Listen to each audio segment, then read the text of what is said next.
કલ્પુસ home ટેસ્ટમાં તમારું સ્વાગત છે। આજે આપણે બનાવશું મટર પનીર।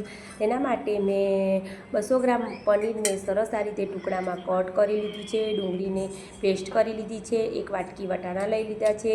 આદુ લસણની પેસ્ટ લઈ લીધી છે। તેમાં 1 લીલું મરચું આપણે કટ કરી લઈશું અને 2 થી 3 મીડિયમ સાઇઝના ટામેટાં અને સિંગદાણાને મેં ક્રશ કરી લીધા છે। પછી આદુ લસણની પેસ્ટ બનાવીને રાખી હતી, તેમાં 1 ચમચી લાલ મરચું પાવડર, અડધી ચમચી હળદર પાવડર અને 1 થી 1.5 ચમચી ધાણા જીરું પાવડર નાખી દઈશું અને તેમાં થોડું એવું પાણી નાખીને સરસ એવી પેસ્ટ બનાવી લઈશું। આ રીતની પેસ્ટ બનાવવાથી તમારા મસાલા બળશે નહીં અને શાકનો ટેસ્ટ ખૂબ સરસ એવો આવશે। પછી આપણે કઢાઈ ગરમ કરી લઈશું, તેમાં 2 થી 3 ચમચા તેલ નાખી દઈશું। આપણું તેલ ગરમ થાય પછી તેમાં આપણે જે પનીર ટુકડા કરીને રાખી હતી તેને ફ્રાય કરી લઈશું। આપણું પનીર ફ્રાય કરવાથી આપણા ટેસ્ટ શાકનો ટેસ્ટ ખૂબ સરસ એવો આવે છે અને તમારે પનીર તળાઈ જાય પછી થોડા હુંફાળા પાણીમાં થોડું મીઠું નાખીને ટુકડા એમાં નાખી દેવાના, તેથી તમારા પનીરના ટુકડા એકદમ સોફ્ટ રહેશે અને શાકનો ટેસ્ટ પણ ખૂબ સરસ એવો આવશે।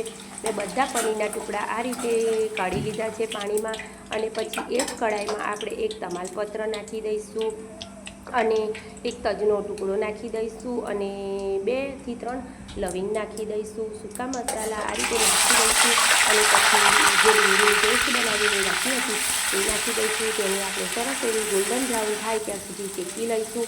આપણી ડુંગળી સરસ એવી શેકાઈ જાય પછી જે આદુ લસણ અને મસાલાની આપણે પેસ્ટ બનાવીને રાખી હતી તે નાખી દઈશું। તેને સરસ એવું તેલ છૂટું પડે ના ત્યાં સુધી આપણે સરસ એવું શેકી લઈશું। તમારે કન્ટિન્યુ હલાવતા જઈને સરસ એવું શેકી લેવાનું ને થોડીવાર ઢાંકીને પણ તેને થવા દેવાનું, તેથી તમારા મસાલા સરસ એવા ચડી જાય। તમે જોઈ શકો છો મસાલામાંથી સરસ એવું તેલ છૂટું પડી ગયું છે। પછી જે આપણે ટામેટાં અને સિંગદાણાની ગ્રેવી કરીને રાખી હતી તે નાખી દઈશું।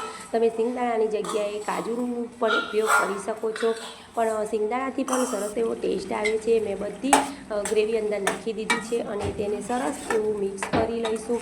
આપણું મિશ્રણ સરસ એવું મિક્સ થઈ જાય પછી તેમાં આપણે 1 થી 1.5 ચમચી મેં મીઠું નાખી દીધું છે। મીઠું તમે તમારા ટેસ્ટ અકોર્ડિંગ વધારે ઓછું કરી શકો છો।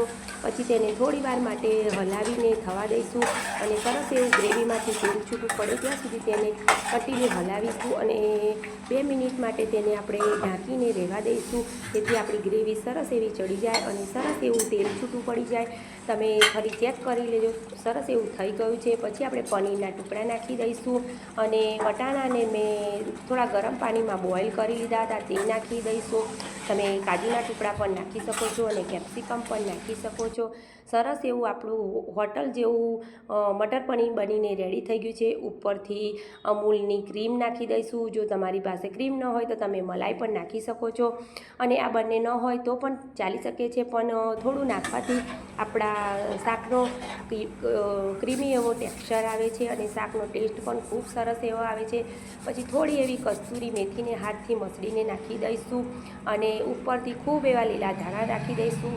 આપણું મસ્ત મજાનું હોટલ સ્ટાઇલ મટર પનીર બનીને રેડી થઈ ગયું છે। તમે તેને રોટલી સાથે, નાન સાથે, પરાઠા સાથે સર્વ કરી શકો છો।